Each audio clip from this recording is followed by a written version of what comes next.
Satu angka sedang membuat orang-orang di Washington dan Singapura memperhatikan Indonesia dengan cara yang sudah lama tidak terjadi.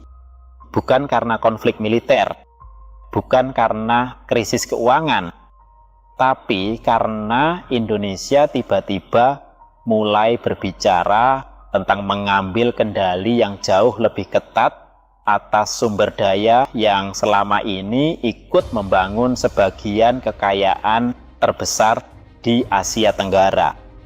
Dan bagian paling anehnya begini, banyak analis mengira Indonesia akan semakin bergantung pada pasar global. Tapi sekarang, sebagian pengamat justru melihat Indonesia bergerak ke arah yang benar-benar berlawanan. Dan sebelum video ini berakhir, kalian akan melihat mengapa media asing tiba-tiba kembali ramai membahas Indonesia. Mengapa beberapa pengamat menilai strategi Prabowo bisa mengubah cara Indonesia mengelola sumber daya alamnya, dan mengapa banyak pendukung percaya bahwa momen ini sebenarnya sudah dimulai jauh sebelum Prabowo menjabat sebagai presiden. Karena menurut mereka, cerita ini sebenarnya bermula dari era Jokowi. Dan satu hal lagi, terima kasih untuk kalian semua. Kita sudah melewati 20.000 subscriber, dan jujur saya tidak mungkin sampai di titik ini tanpa dukungan kalian. Sekarang mari kita kejar 10.000 subscriber dengan cara subscribe dan bagikan video ini ke teman-teman kalian. Pembahasan ini meledak setelah beberapa media internasional mulai menyoroti kebijakan ekonomi Indonesia yang semakin tegas dan percaya diri. Laporan-laporan itu menyoroti tekad Indonesia untuk mengambil kendali lebih besar atas sektor-sektor strategis. Dan bagi banyak rakyat Indonesia, perhatian seperti ini terasa tidak asing, karena mereka pernah melihat sesuatu yang mirip sebelumnya, yaitu ketika Indonesia memutuskan untuk menghentikan ekspor nikel mentah. Saat itu, para pengkritik mengatakan langkah itu mustahil. Sebagian berpendapat Indonesia sedang mengambil risiko yang sangat besar. Yang lain memperingatkan akan adanya tekanan dan serangan balik dari dunia internasional. Dan benar saja, tekanan itu datang. Keputusan tersebut memicu sengketa dan kritik dari beberapa mitra dagang besar. Tetapi sesuatu yang tidak terduga terjadi. Alih-alih melemahkan posisi Indonesia, banyak pendukung percaya bahwa kebijakan itu justru mengubah daya tawar Indonesia di mata dunia. Tiba-tiba, dunia tidak hanya tertarik pada bahan mentah Indonesia. Dunia mulai tertarik untuk berinvestasi langsung di dalam Indonesia. Dan dari situlah percakapan berubah. Sekarang banyak orang mulai bertanya pertanyaan baru. Apakah pola pikir yang sama bisa diterapkan pada sektor strategis lainnya? Pertanyaan itu semakin keras terdengar ketika pembahasan tentang kontrol ekspor yang lebih ketat terus menyebar. Para pendukung berpendapat bahwa selama puluhan tahun Indonesia telah menyaksikan nilai kekayaan yang sangat besar keluar dari negeri ini. Mereka menunjuk pada kekhawatiran lama tentang ekspor komoditas dan tantangan untuk memastikan manfaat terbesar tetap tinggal di dalam negeri. Argumen mereka sederhana. Indonesia memiliki sebagian sumber daya alam paling berharga di dunia. Mulai dari nikel, batu bara, kelapa sawit, hingga berbagai mineral strategis lainnya. Namun banyak orang percaya bahwa keuntungan terbesar seringkali justru dinikmati di tempat lain. Dan inilah alasan mengapa perdebatan saat ini menjadi begitu emosional? Karena ini bukan lagi sekadar soal ekonomi. Bagi banyak orang, ini adalah soal kebanggaan nasional. Ini soal kedaulatan. Dan ini soal satu pertanyaan yang terus muncul berulang-ulang di media sosial. Mengapa negara yang kaya sumber daya harus terus bergantung pada pihak lain untuk menciptakan nilai dari kekayaannya sendiri?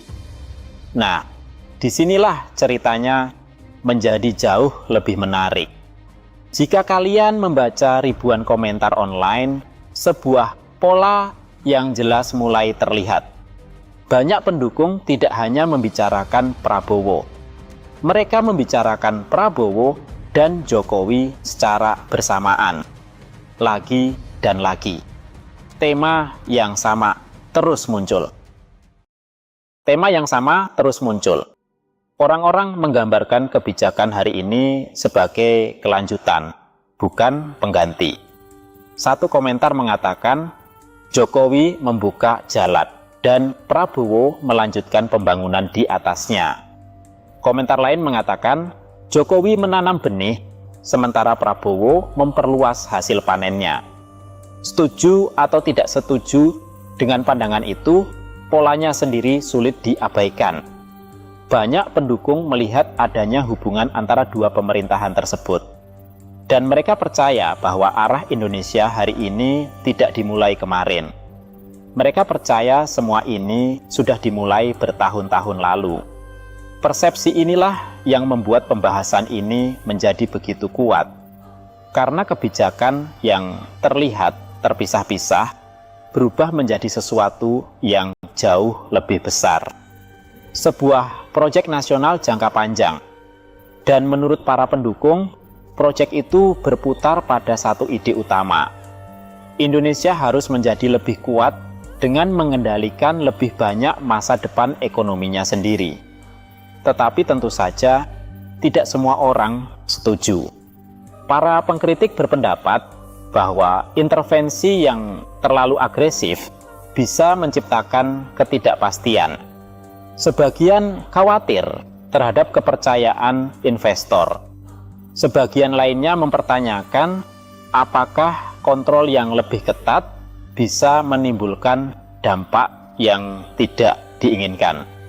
Kekhawatiran seperti ini biasanya semakin terlihat ketika pengumuman ekonomi besar membuat pasar bereaksi sementara. Dan dari situlah muncul perbedaan yang menarik. Satu pihak melihat risiko, pihak lain melihat peluang. Satu pihak takut pada gangguan. Pihak lain percaya bahwa gangguan justru diperlukan. Dan perbedaan inilah yang menjelaskan mengapa setiap pengumuman kebijakan baru selalu memicu perdebatan panas. Namun, di balik semua kontroversi itu, satu hal tidak bisa dibantah. Indonesia sedang menarik perhatian, banyak perhatian, karena strategi negara ini terlihat sangat berbeda dari apa yang dibayangkan banyak pengamat. Selama bertahun-tahun, negara berkembang sering didorong untuk mengekspor bahan mentah dan sangat bergantung pada proses pengolahan di luar negeri. Tetapi pendekatan Indonesia semakin menekankan penciptaan nilai di dalam negeri. Dan perbedaan itu sangat penting. Karena siapa yang mengendalikan proses pengolahan seringkali mengendalikan keuntungan. Siapa yang mengendalikan keuntungan seringkali mengendalikan investasi. Dan siapa yang mengendalikan investasi seringkali ikut menentukan pertumbuhan masa depan. Itulah mengapa pembahasan tentang nikel menjadi sangat penting. Dan itu juga mengapa pembahasan tentang batu bara, kelapa sawit, dan sektor strategis lainnya sekarang menarik begitu banyak perhatian. Yang membuat cerita ini semakin luar biasa adalah perubahan psikologis yang dirasakan banyak orang Indonesia. Dulu percakapan sering berfokus pada apa yang tidak dimiliki Indonesia. Sekarang, banyak percakapan mulai berfokus pada apa yang bisa Indonesia capai. Perbedaan itu mungkin terdengar kecil, tetapi dampaknya besar sekali. Negara yang percaya dirinya lemah akan bertindak berbeda dari negara yang percaya dirinya mampu. Dan para pendukung berpendapat bahwa rasa percaya diri itu sendiri kini menjadi salah satu aset terbesar Indonesia. Mereka menunjuk pada proyek infrastruktur, pengembangan industri, fasilitas pengolahan sumber daya, dan rencana investasi jangka panjang. Sebagai bukti bahwa Indonesia tidak lagi puas hanya bermain sebagai pemeran pendukung. Sebaliknya, mereka percaya Indonesia menginginkan posisi yang lebih besar dalam ekonomi global. Dan ambisi itulah yang sedang diperhatikan oleh para pengamat asing. Karena ketika sebuah negara dengan lebih dari 280 juta penduduk mulai mendefinisikan ulang strategi ekonominya, dampaknya bisa menjalar jauh melampaui batas negaranya. Dan sekarang kita sampai pada bagian yang mungkin paling mengejutkan dari seluruh cerita ini. Komentar. Bukan politisi, bukan analis, bukan media, tapi komentar. Ribuan orang biasa menyampaikan sentimen yang sangat mirip. Dukungan untuk kontrol yang lebih kuat atas sumber daya nasional. Dukungan untuk kemandirian ekonomi. Dukungan untuk mengurangi ketergantungan pada pihak luar. Dan mungkin yang paling penting, dukungan untuk cara berpikir jangka panjang. Banyak komentator mengakui bahwa transisi besar bisa membawa tantangan jangka pendek. Tetapi mereka berpendapat bahwa tujuan jangka panjangnya layak diperjuangkan. Sekali lagi, setuju atau tidak setuju bukanlah poin utamanya. Poin utamanya adalah energi emosional di balik pembahasan ini semakin sulit diabaikan. Orang-orang tidak bereaksi seolah ini hanya debat kebijakan biasa. Mereka bereaksi seolah arah masa depan Indonesia sedang dipertaruhkan. Dan mungkin itulah yang menjelaskan mengapa perhatian internasional terus meningkat. Karena dunia bukan hanya sedang memperhatikan keputusan pemerintah. Dunia juga sedang memperhatikan sentimen publik. Dan saat ini, sentimen publik terlihat sangat hidup.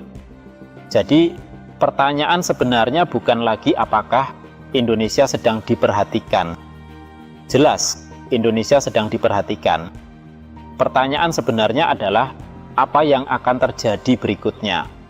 Apakah Indonesia akan terus memperluas kebijakan yang dirancang untuk memperkuat kendali domestik atas sektor-sektor strategis? Apakah strategi sumber daya Indonesia akan menjadi contoh bagi negara lain? Atau apakah realitas ekonomi akan memaksa adanya penyesuaian di tengah jalan? Tidak ada yang tahu pasti. Tetapi satu hal semakin jelas. Percakapan ini sudah berubah. Indonesia tidak lagi hanya dibahas sebagai pemasok bahan mentah. Semakin hari, Indonesia dibahas sebagai negara yang bertekad membentuk masa depan ekonominya sendiri. Dan mungkin itulah kejutan terbesar dari semuanya. Bukan karena Amerika memperhatikan, bukan karena Singapura memperhatikan, tetapi karena Indonesia sudah sampai pada titik di mana dunia merasa harus memperhatikan. Sekarang, saya ingin dengar pendapat kalian. Apakah menurut kalian kendali yang lebih kuat atas sumber daya alam Indonesia adalah jalan yang tepat? Atau apakah risikonya lebih besar dari yang banyak pendukung sadari? Tulis pendapat kalian di kolom komentar. Kalau kalian percaya masa depan Indonesia layak mendapat perhatian dunia yang lebih besar, tulis komentar Indonesia bisa. Jangan lupa like, subscribe, dan bagikan video ini, karena bab berikutnya dari cerita ini mungkin akan jauh lebih besar daripada yang sedang kita lihat hari ini.